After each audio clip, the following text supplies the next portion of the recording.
Today's story is The Small Five. So let's begin.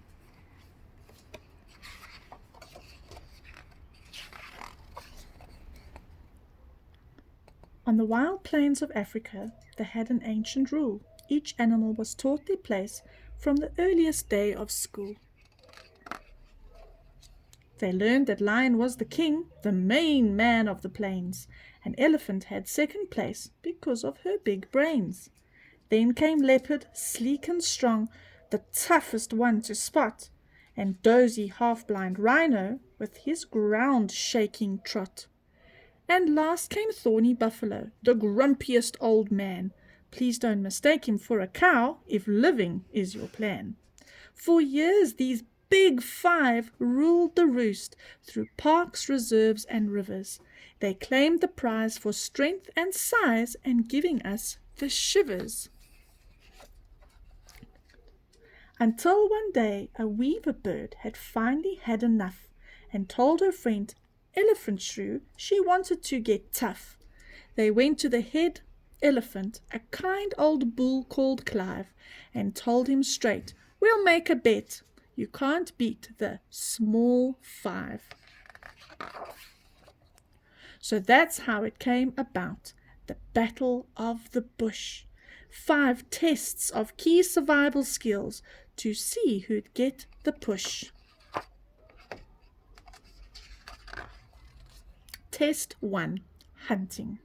Here comes lion, king of the land, creeping up on his prey, cursing when he treads on a twig and one more gets away. Here in her hole sits Antlion, the tiny doodle bug, who doesn't have to move at all once her sandpit's been dug. Doc the croc gives each an hour. Let's see what you can snare. But while lion just scares an antelope, there's ants in Doodle's lair. "A point to the small five," says Doc. "I declare it's young Doodle's day." With a giveaway smile, the old crocodile is happy it turned out this way. To test the team's survival skills, Doc calls on a ranger man and asks him to try and capture the creatures if he can. "Just try it," snorts Grizzly Rhino as he charges the man's car. Huffing and puffing like a train, he sends him fleeing far. Now comes the tracker one more time. Rhinoceros beetle in sight, but the bug digs down underground, choosing to flee and not fight. "I can't fault either," says old Doc, "for their skills at staying alive. In fighting or flying, their two-way tying, they both know just how to survive." Test 3. Parenting. 2 tests of nature concluded. Nurture is next in line. Who's the most careful protector, best parent of all time? Buffalo's always been known as a solid mum or dad. Surrounding his kids from danger, he herds them from all that's bad. But buffalo weavers are natural, her eggs all in one basket. Baby safe in the communal nest, a creche for all who ask it.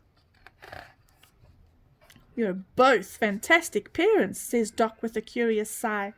With no kids on his side, he feels unqualified as he declares another tie.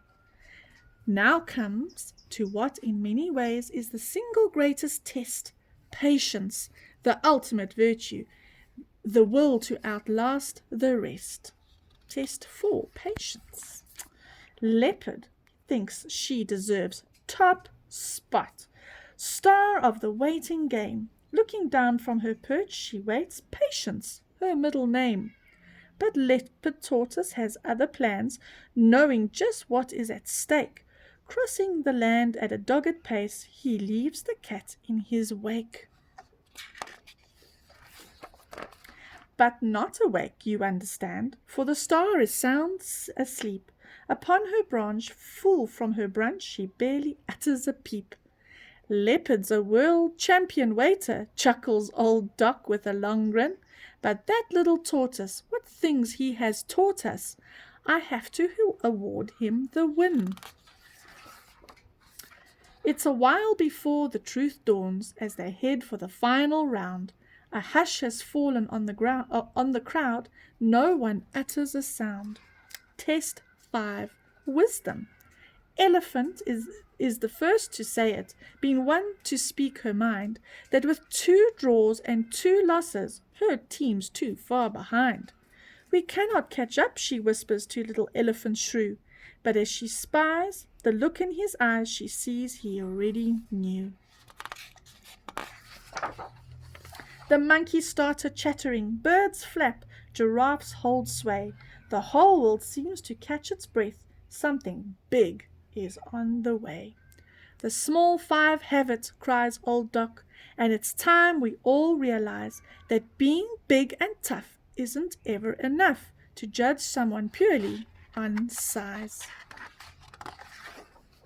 And today, in parks around Africa, you'll see a sign as you're driving. Please stay off the soil where the small creatures toil. And that was a beautiful book today called The Small 5.